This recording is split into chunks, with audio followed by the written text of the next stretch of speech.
Shalom, salam sejahtera, senang bisa berjumpa lagi dalam renungan hari ini. Mari kita siapkan hati kita berdoa terlebih dahulu. Ya Tuhan, kami mengucap syukur, mengawali hari ini ada kesempatan bagi kami mendengarkan firman-Mu. Kami berdoa supaya Roh Kudus menolong kami, sehingga kami dapat memahami firman-Mu dengan baik. Dalam nama Yesus kami berdoa. Amin. Firman Tuhan dari 2 Timotius pasal 2 ayat 19.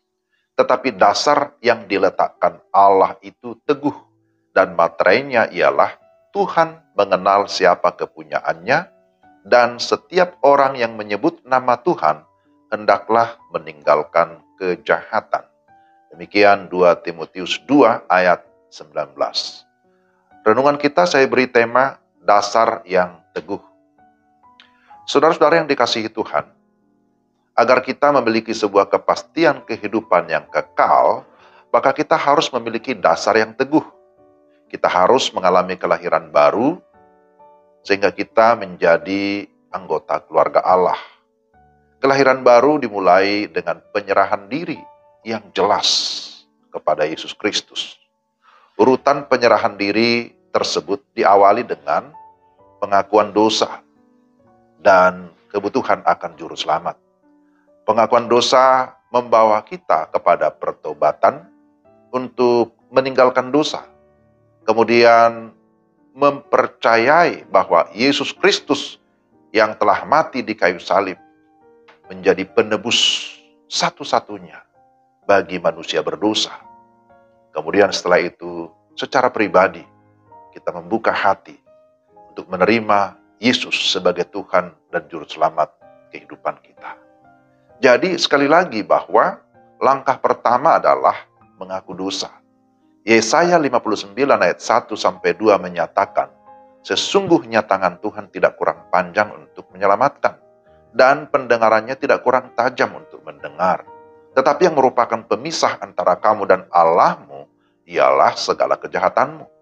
Dan yang membuat dia menyembunyikan diri terhadap kamu, sehingga ia tidak mendengar, ialah segala dosamu. Jadi ini adalah langkah pertama. Mari kita masing-masing dengan segala kesadaran mengakui dosa-dosa kita. Langkah kedua adalah percaya bahwa Yesus telah mati di salib untuk menebus manusia berdosa. Firman Tuhan dalam 1 Petrus 1 ayat 18-19.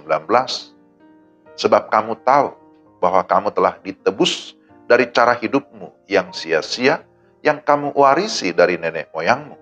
Itu bukan dengan barang yang fana, bukan pula dengan perak atau emas, melainkan dengan darah yang mahal, yaitu darah Kristus, yang sama seperti darah anak domba, yang tak bernoda dan tak bercacat. Dan langkah ketiga adalah tindakan iman.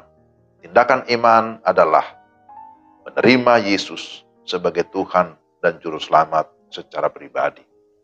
Yohanes pasal 1 ayat 12-13.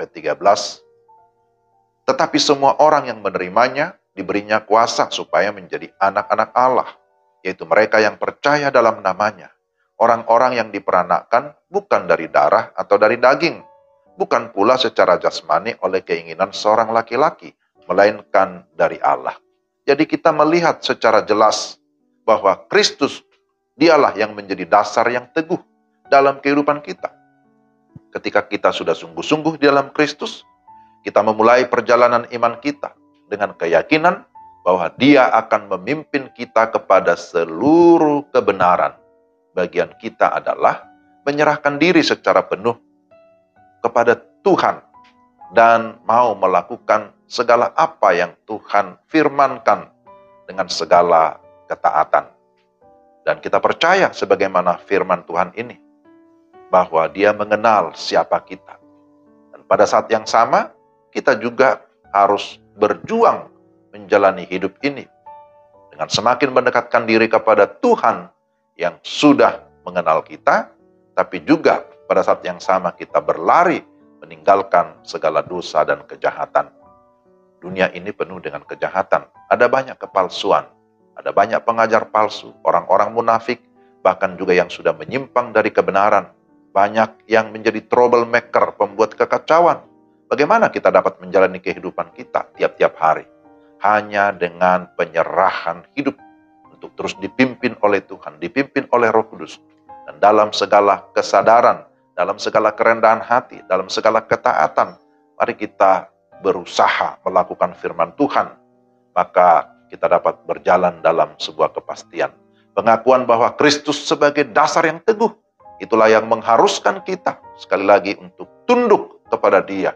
Karena Dia adalah Tuhan pemegang segala kekuasaan, Dia adalah Tuhan pemilik kehidupan kita. Bahwa Dia berkuasa atas hidup kita, Dia mengenal kita secara pribadi.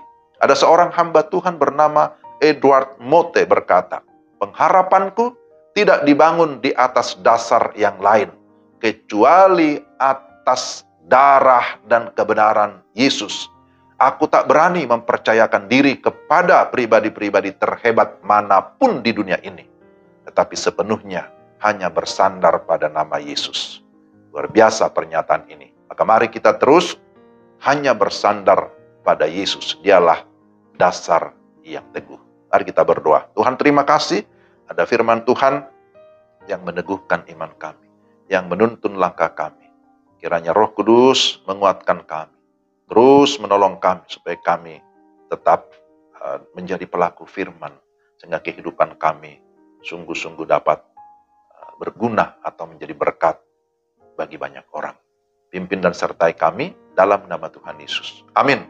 Demikianlah renungan kita hari ini. Tuhan memberkati saudara-saudara sekalian. Selamat beraktivitas. Salam.